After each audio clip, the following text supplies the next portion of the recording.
going to be working on a low resolution polygonal tutorial. This is an example of what a piece would look like. Basically, you're taking something that's complex and then simplifying it by using polygons.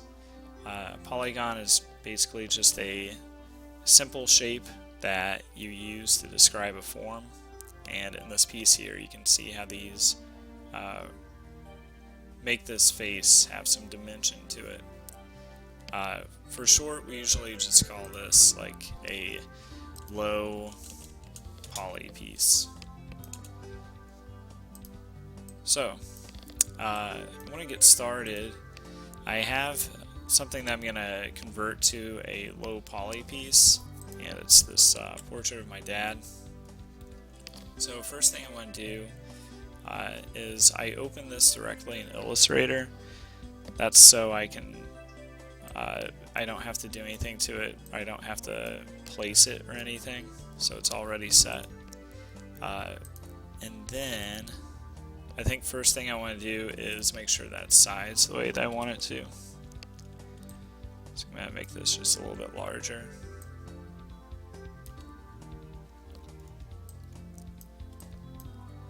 And then I'm going to use my artboard tool. I'm going to bring this in.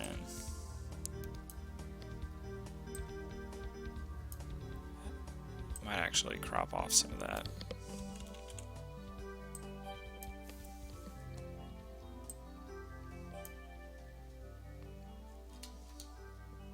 Okay.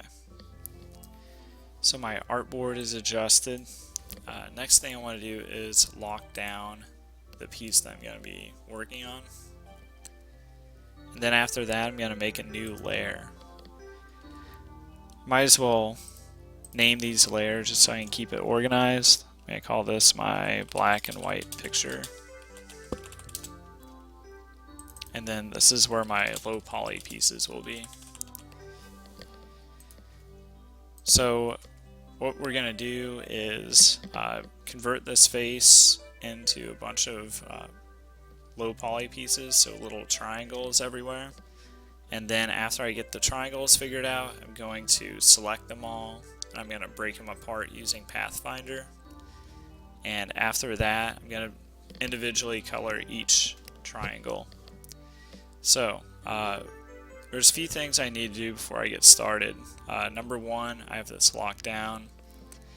The second part that I want to do is I want to turn off my stroke and my fill. But then there's going to be a particular way that I want to view this. I want to make this invisibility part here, I want to toggle it so I have it in this line viewing mode. This way I can make my lines with my pen, and then I can still see what's happening through it. I mean, that's going to be really important whenever I start coloring it in or picking colors from it. But how I want to start is just kind of pick a spot, and then we're going to be spider webbing off of it. So I'm going to start kind of going around this form, and there's my first completed triangle polygon. I'm going to only use triangles because that's the simplest form that you can use to make that feel realistic, and it makes it nice and cohesive and fits it together. Now here's a part that is important. I want to build off of one of these lines, but whenever I'm highlighted over that, you can see with my pen tool it has that minus sign by it. That means if I click on that, it's going to take that anchor point away, which I don't want. So what I want to do is hold down the shift key. If I hold down shift, that converts into a asterisk, and that basically just means I can build off of that line. So I'm going to click on it while holding shift.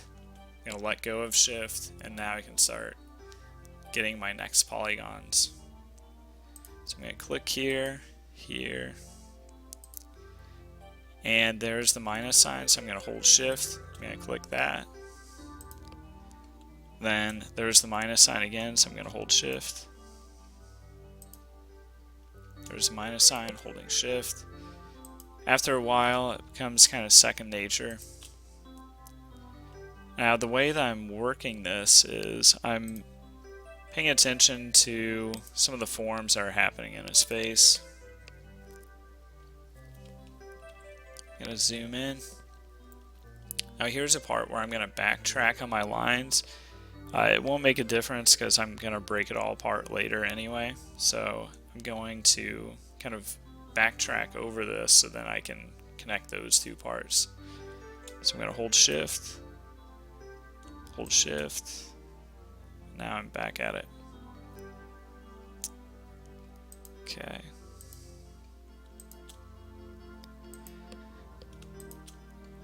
I guess the most important part at this point is I'm not just making random triangles, I'm really trying to get the form of this face. The better that I can get that form, the better it will turn out, the more realistic it will feel.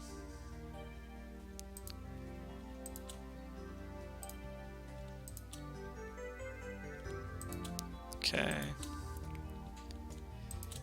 Just working my way through this. Might start working my way up into the hair.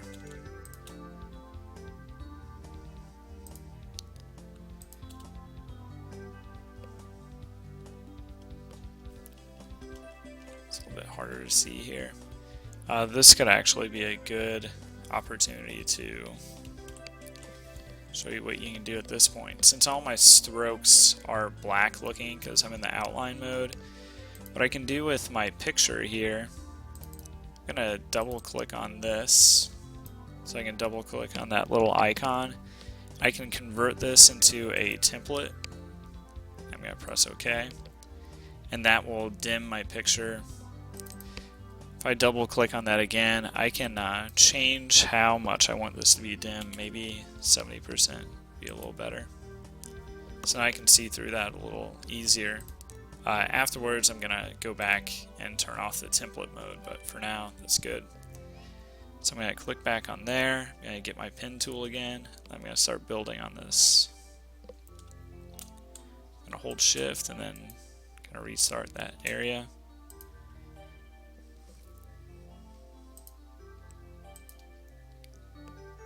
This part in his ear might be a little bit more particular.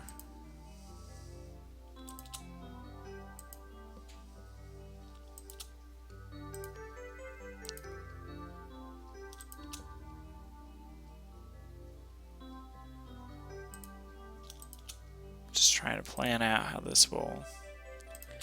form will turn out.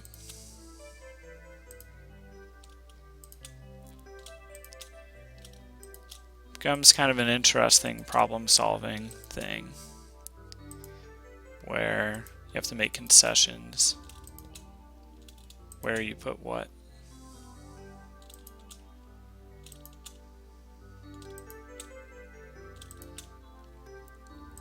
Now, as you can see, I'm kind of getting used to holding shift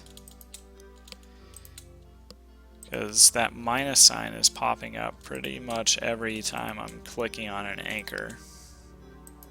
So, just part of it.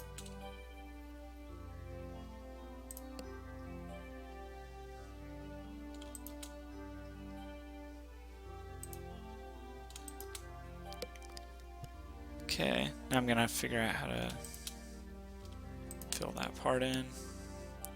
Gotta backtrack a little bit and then figure out how to finish this area.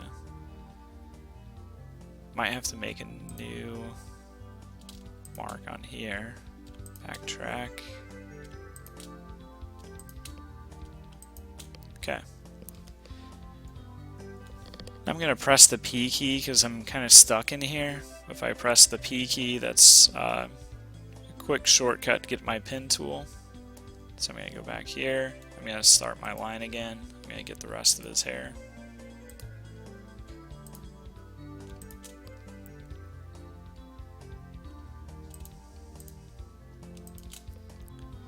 Now these two, in the ear it was a little bit more complex, but I can get a little bit more adventuresome with these, where I don't have to be so specific. I think one of the actual good things about a low poly piece would be having a variety of large, medium, small shapes, and that kind of adds some visual interest to it. And once we fill in some of these pieces, it will kind of make more sense.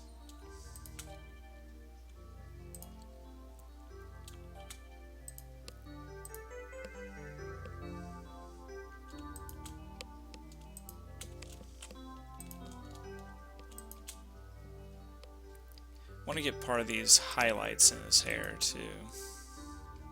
So I'm gonna maybe get slightly more specific once I get in this area. Maybe I'll make them kind of longer and skinnier.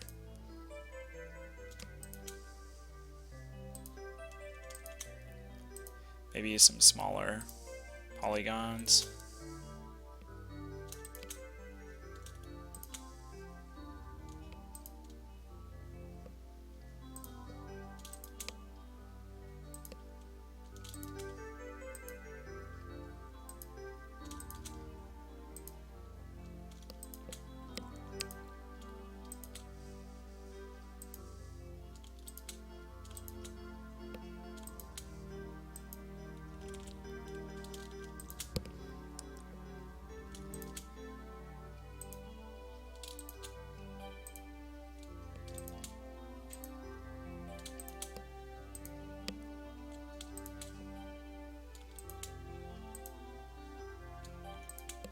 Okay, I'm gonna do just a little bit more in here and then kind of move on to the face, because I want to start coloring in a few things just to test it.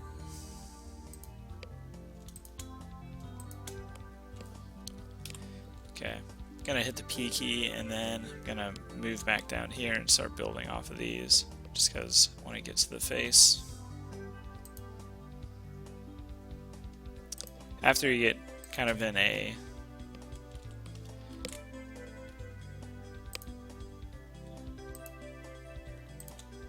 the zone a little bit, makes it easier. This is a very repetitive thing for sure.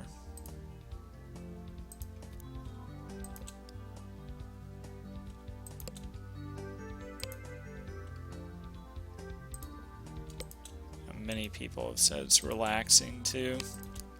Just depends.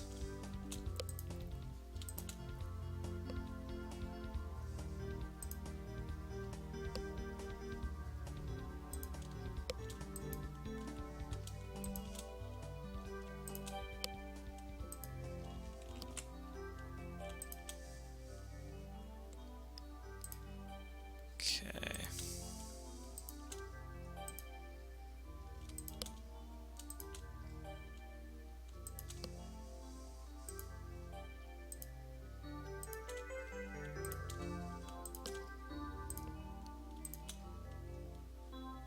Now, although this is repetitive, there's some kind of good lessons to learn here. Otherwise, I wouldn't even have you bother messing with it. I guess the main lesson is you're kind of learning the process of using the pen tool a little bit more, and then also you're kind of learning how to use the Pathfinder part, which we'll get to in a minute.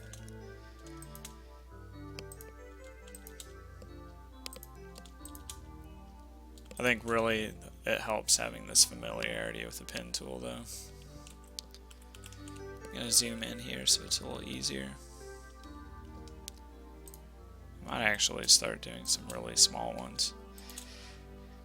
Places where there's kind of a lot of detail, it's always a good idea to just get a little bit smaller with your pieces.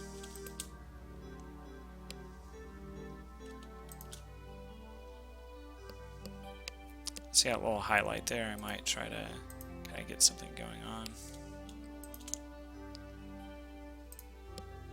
So I just kind of locked in that highlight.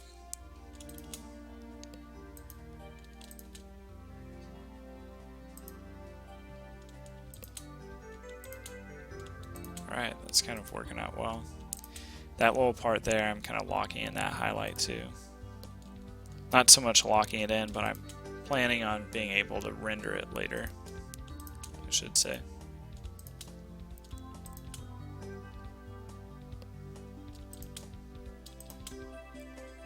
Okay. So far this is going pretty well as far as how I have all my polygons planned. Everything is still a triangle. Everything's kind of meeting up nice and even so far.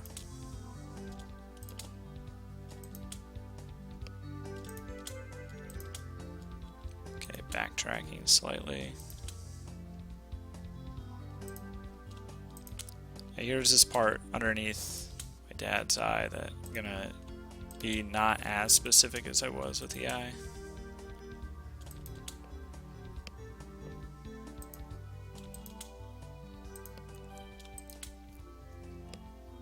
Here's kind of a perfect moment to start getting less specific.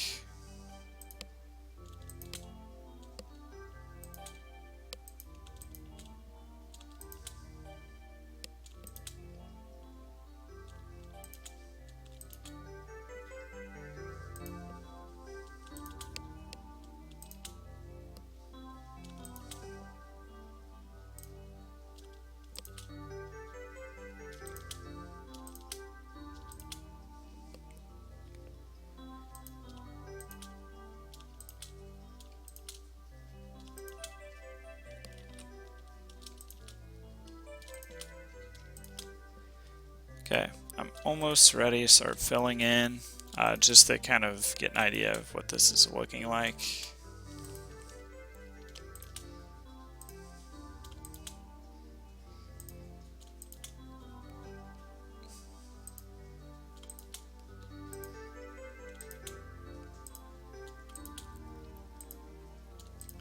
It's kind of a good example of where it's being so tedious that sometimes it's just kind of hard to stop, which I need to do.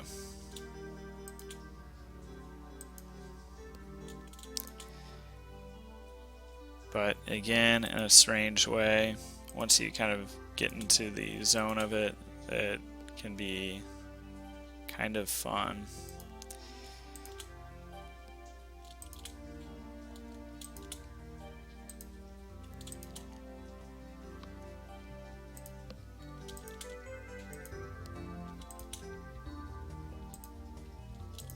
Okay.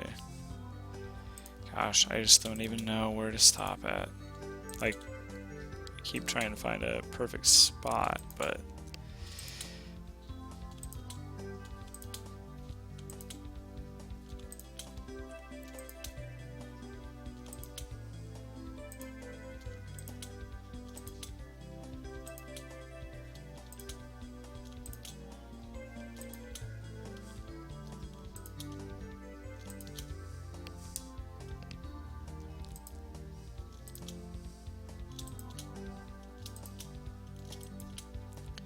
okay, I think I'm going to stop here, and then I'm going to start coloring this piece in. Since there's just a black and white photo, I guess I'm just kind of getting the tones for it. But this is sort of the matrix I have so far. Next thing I want to do before I start coloring it in, see how I'm highlighting over all these parts? That just means that that is basically all just one path. The way that I was using the pen tool, I was spider webbing it. One thing that you would notice whenever I was using the pen tool was I wasn't, crossing over to large areas. I was just only in adjacent areas. So only working next to the things that were right nearby. What I need to do with these to separate it is use the Pathfinder tool, or use the Pathfinder window. If you don't have it, you can find it in Window and then Pathfinder. I'm going to turn mine off just so it can pop up. So Window, Pathfinder, and then here it is. So the first thing I want to do is I want to highlight all these pieces. So I'm going to use my Control A or Command A. That's going to select everything on that layer. And then I'm going to go to my Pathfinder area, and I want to locate this part here where it's in the lower left-hand corner.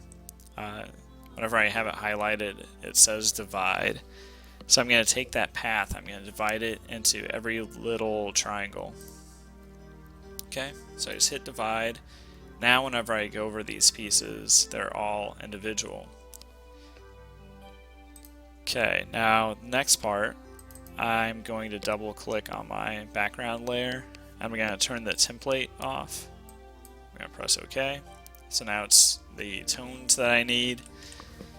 And here's the part where this really comes into play, where I'm still in that line mode with my low poly layer. I'm going to lock my black and white layer again. And then I'm going to start filling this in. One thing that happened whenever I use the divide tool, if I go to my low poly layer, the one that I was using all the pieces on, oops, and divide that. Now I just made a new piece there. That means I need to re-divide it. Now that's its own thing. So if you stop and then you start working on a part and then you start working again, you're gonna have to re-divide it. Gosh, there's another one that's kind of awkward.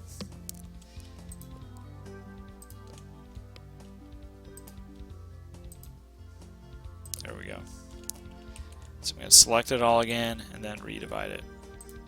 Now some of these pieces, once it gets divided, it becomes part of this long sublayer area. These are every triangle that I have in this piece, or every polygon. So one thing that I can do is just kind of go through here one by one. If I click on that circle, it's going to highlight that piece. So I'm going to press the I button, which is the shortcut for the eyedropper. And since I'm still in this line mode, I can see through here. And if I eyedrop this part, it's going to fill that in. You can see what happened over here where that part got filled in.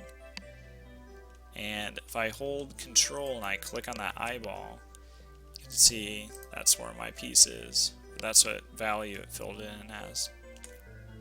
So I'm going to click Control on that eyeball again to go back in line mode. I'm going to click on this piece. And I'm going to hit the I button for my eyedropper. And then I'm going to sample a value or a color within that triangle that best represents whatever that area is. Okay, next part is this triangle. It's this one. And I'm just going to make my way through here. I'm going to do several of them. I don't know if I'll have time to do all of them. Might even need to speed up parts of this just because there's so much kind of tedious work.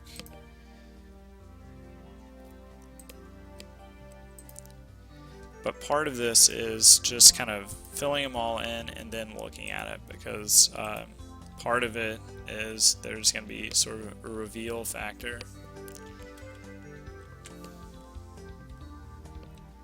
Trying to figure, okay, having a hard time seeing some of that.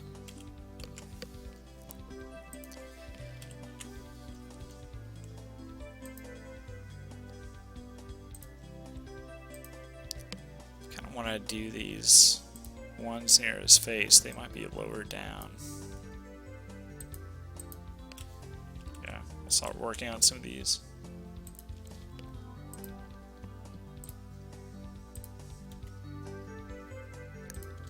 Now there are other ways that you can select these too. I'll show you. You can use your direct selection tool. That's the A on your keyboard is a shortcut to select it, but I could select like that triangle there and then hit the I key and color select that, and hit the A button, color select that. It can help kind of move things along, but then you get in a situation where I can't click on that middle triangle, and I'd have to do that from the panel, it looks like. But this method can be kind of nice too. So here I'm just switching between A and I, over and over.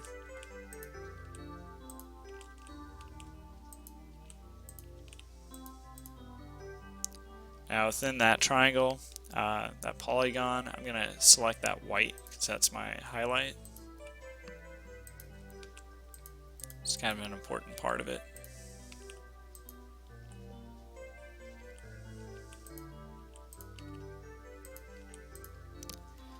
Okay, I'm going to kind of go back to this method because I want to be able to target some of these better.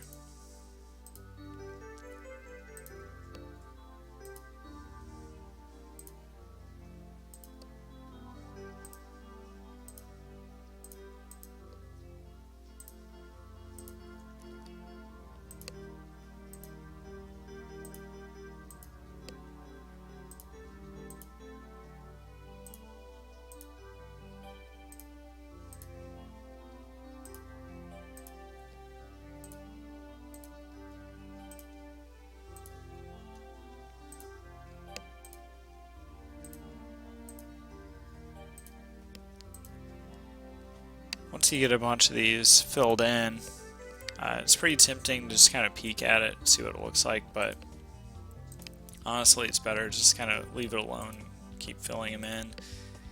The reason being, whenever you kind of get a look at it, see what it's like, it's never really representative of what it'll actually be in the end. So, well, it's hard to put it in context, I should say. Like, what's a few triangles or polygons next to each other? What do they look like whenever it's just a few of them? You need the whole picture, or the whole gestalt of it, for it to make a little bit more sense.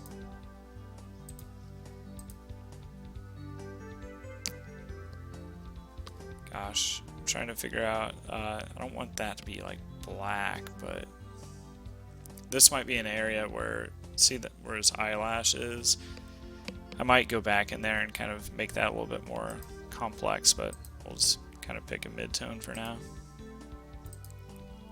And a lot of these things that you can always edit or kind of work on later.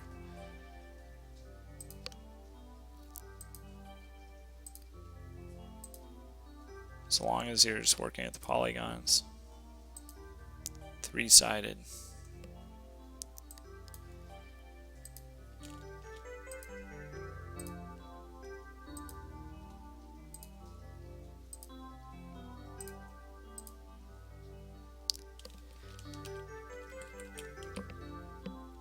That's kind of an awkward one. I might end up deleting this. I'm going to highlight that and hit the delete key. I'm going to hit the delete key for this one as well, I think. Just because in the end, I'm going to clean a bunch of this stuff up just by kind of attaching it together. And that can be some sort of like specific cleanup. Because after doing so many of them, there's always going to be a little issue.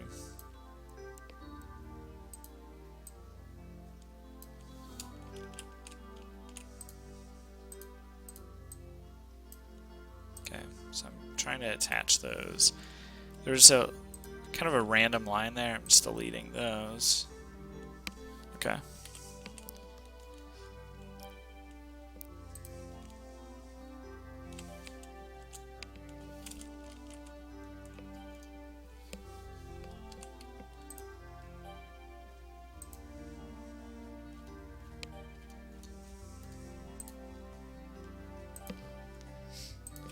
Okay, I think I'm gonna look soon, as I'm getting closer to finishing some of these.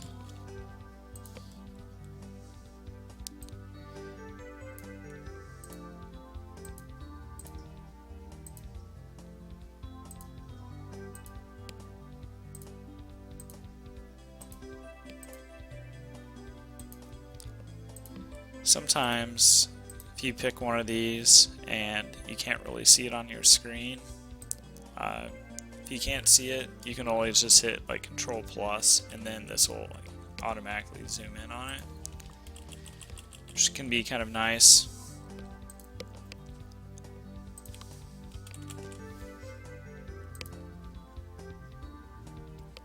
Or it just targets it for you.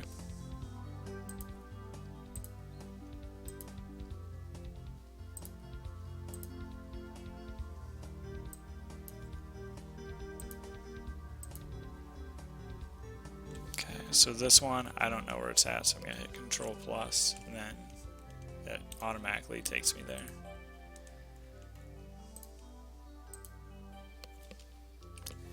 So this, let's see, okay, right there. So it's kind of skipping me between a couple of places now, which can be a little obnoxious. So this one's up in his hair. So I'm going to just zoom out slightly.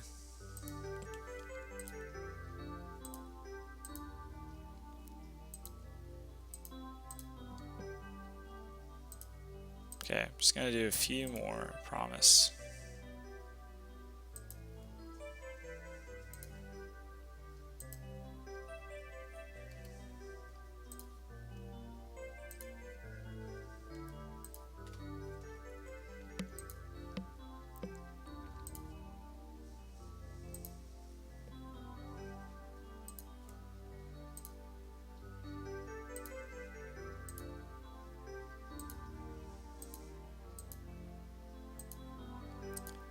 Nice thing too is you can see what has been filled in, what hasn't.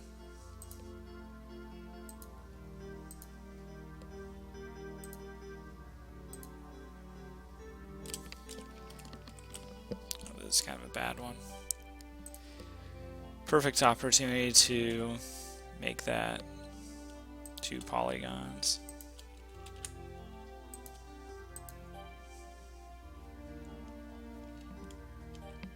Select everything and then divide it. If I do that, it will still keep all my values and everything. I just need to make sure that I don't click on any fill while they're all selected like that.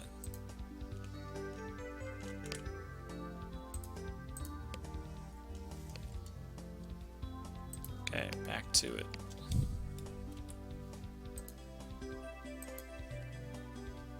This one's interesting because it's just a line. You can even see it right there. That's something that we just did. So I'm going to just hit backspace or delete. It's going to get rid of that. There will be kind of ones that will form like that.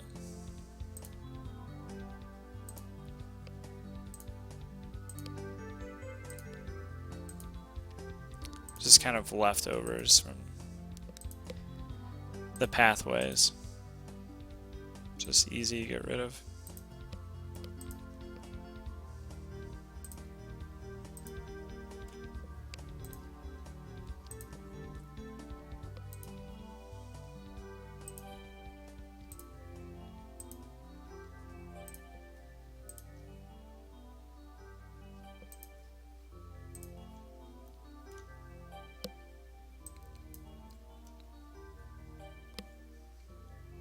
Can't figure out.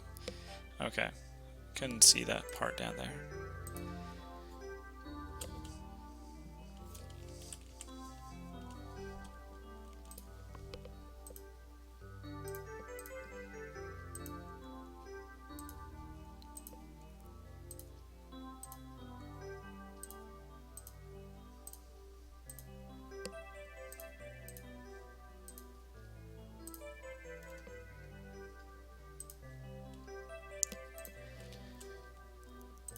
Now again, this is kind of like that tedious part, but I know that every one of these is becoming part of the puzzle that will kind of make this turn out nice.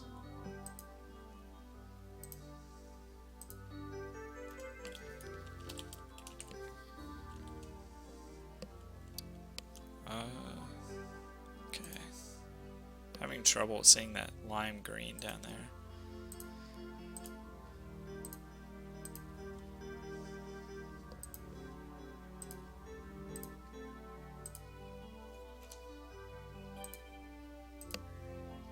kind of getting tempted to look and see how it's turning out. Just gonna do a few more.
Even though I'm not doing the entire thing in this tutorial, you know, I've come this far, I might as well just like finish it at some point.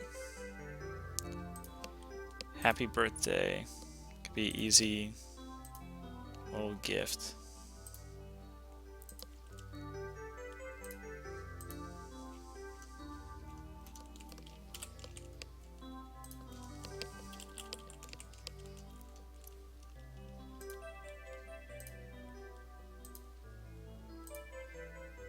Okay, I think I'm going to look and see how this is turning out.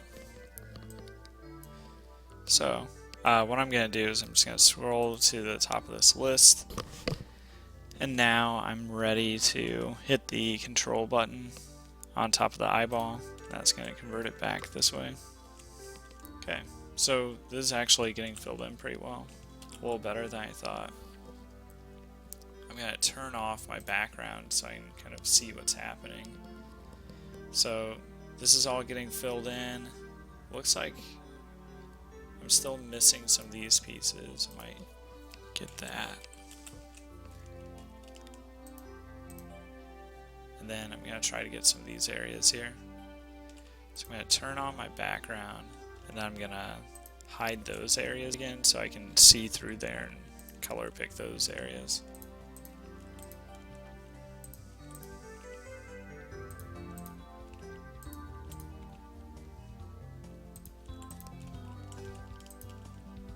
Okay, I'm gonna try to get those areas now.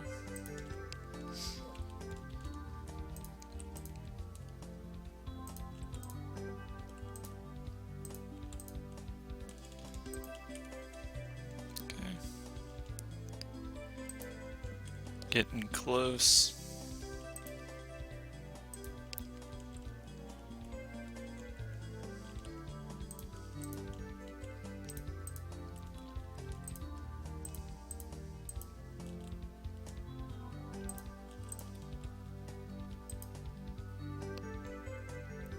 This area.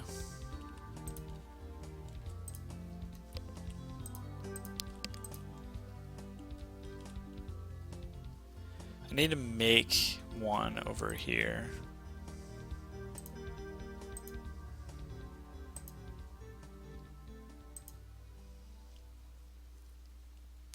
And then I'm gonna hide that. I'm gonna select that part. Okay. So this part's getting filled in a little better. You know, this is probably about 30% done. Again, I was using, you know, somewhat small pieces. Areas like backgrounds or areas that are less specific will definitely take less time. But anyway, I could still kind of keep continuing on this. I'll show you a couple of ways that can be useful to kind of check your work. One thing I'm going to do is I'm going to make a new layer. I'm going to stick it in between the low poly piece layer, and I'm going to make this sort of like a color I can see pretty well. I'm just going to make a shape. I'll lock down this layer. Now this in between, this will show me kind of where my gaps are. So there's a little gap there, some of these other spots, but I can hide that. That's useful whenever we're printing because there might be like a little, like an area that's like that. You might not notice it, but whenever you print it, it will be, kind of pixelated, and that never looks good. So let's fix up this area, then we'll call it a day on that. So how am I going to fix that up? I want to use my lasso tool. I'm going to unlock that layer. I'm just going to lasso around that area there. Whenever I do that, like this is sort of a lot of complex pieces fitting together. I want to figure out a way maybe of how to get those together easier. These are some tools that you can use. These are your align tools. If you don't have these showing up, it's probably because your control bar is turned off. You can turn it on by going to Window and then Control. And some of the alignment tools that you want to use are these, like horizontal align and then the vertical align, center. I'm going to click this and just see if this does anything for me. Okay, so that's kind of helping me align those pieces, and there it kind of really helped me stuck it all together. Now you can go around and find kind of awkward areas like that and then line up your pieces. Like I don't really see any other awkward areas at the moment, but if there were, I could just highlight that area where they all meet and then align them using those tools. Anyway, I'll probably keep continuing with this, but if there's any questions, feel free to email me and then we'll get it figured out. But this is just a short little tutorial on how to do a low poly piece. Okay. Take care.